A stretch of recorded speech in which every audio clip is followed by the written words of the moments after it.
kuat lebih Allah sukai daripada muslim yang lemah. Isi hadisnya, muslim yang kuat lebih Allah sukai daripada muslim yang lemah. Yang jadi pertanyaan, kuat yang seperti apa? Harus kuat fisik, kuat ekonomi, atau kuat akidah? Semua. Akidah kuat lebay ada mana? Jamaah semua yang berbahagia. Pengganggu itu lemah jiwanya, nggak berani dakwah dia, takut pada orang. Jadi Nabi itu sampai kita baca perawakan Nabi, dadanya busuk, perutnya lebih dalam daripada dada. Gimana orangnya? Atletis banget ya kan?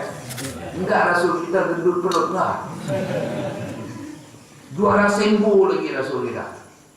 Umum pendekar-pendekar Mekah takut sama Nabi, karena kuatnya Nabi dalam berbulan, jagonya Nabi dalam memanah.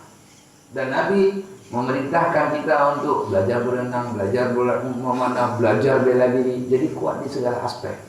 Nomor satu diawali oleh kuat akidah, kuat ekonomi, dan semua-semua. Ini kita bawa istri ke pasar Aceh. Yang jual baju itu banyak yang bandel-bandel, tidak semua. Dia colek istri kita. Bagaimana tanggapan kita? Harus kita marahi dia.